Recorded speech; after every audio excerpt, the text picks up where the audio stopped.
So this is a pleated skirt for a baby girl, and I have the waist of this skirt to be 19 inches, the circumference of the waist. So I have the hip of this skirt to be 23 inches. Now this one I have here, the width, because the the pleating is going to start not immediately from the waist side, so that is why I have this. So I will be coming down by 4 inches. So but I have about 5 inches here. I've added the same allowance. So now I said the hip circumference is 23 inches. I've added 1 inch, giving me the total of 24 inches. So this fabric is on fold. Now you can see what I have here is 12 inches. Now I'm going to divide this into two, so it's going to serve as for the front panel and the back panel.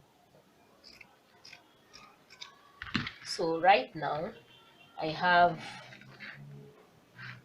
12 inches plus 12 inches. I have the total of 24 inches. Now this skirt is going to be an elastic one, so that is why I'm going to use what I have at the hip is what I shall be using at for the waist circumference, because it's not going to have a zipper. So right now, having done with this, I have the pleated one here. Now what I have, anything I have at the hip, I'm going to multiply it by either 2.5 inches or 3 inches. So that is it. So what I have here, I have it, I've calculated it, as you can see. So for the front piece where I have 12 inches, because I've divided into two, that is the hip circumference, I have 12 inches. So 12 inches. So right now 12 inches multiplied by 3, I will be having 36 inches. So you see, I've cut the pleated pieces into two, so it's serving for both the front panel and the back panel. So to measure it, I have 18 here, because this fabric is on fold. So 18 times 2, I have 36 inches. It means 36 inches for the width and 36 inches for both the front and the back panel. Then the length of the skirt of this one, I have 10.5. Now the total length is supposed to be 14 inches, and this one, by the time I place this on it, it has been taken care of. So right now we are going to start the plaiting.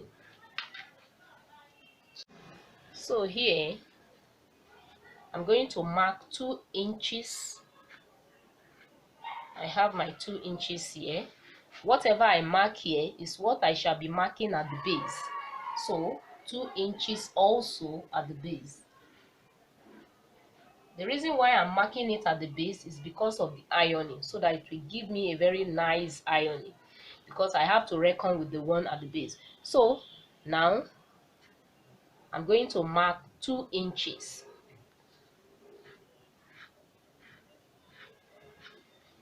Now I come here, I mark 3 inches. So the 2 inches I have here, I will also mark it here, remember. But let me quickly complete this. So I have 3 inches here, so I will have 2 inches interval.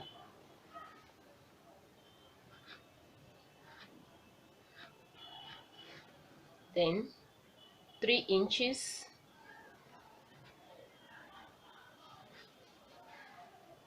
2 inches,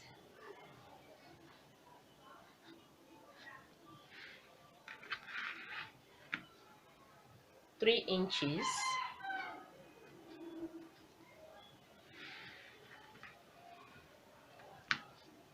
2 inches. So this is how I'm going to mark till I get to the end of this side edge. So as you can see right here, I've completed the mark, both the front panel and the back piece. So right now I'm going to use my pin to hold it. So right now this place is going to serve as the casing, the pleating, then this one will be the interval. Then I'm going to start my pleating from here. So can you see the mark, the two marks? So I'm going to lay it on each other, then I pin it.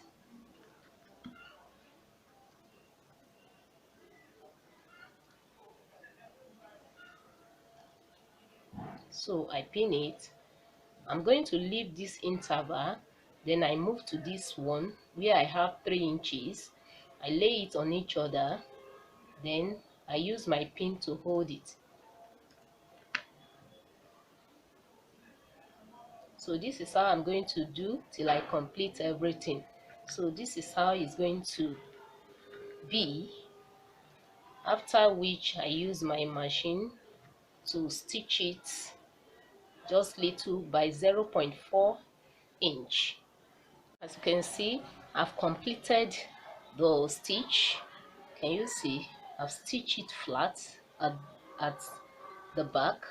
So the next thing right now is for me to iron it so that it will lay very well, after which I'm going to stitch it, the two together, and fix the edge.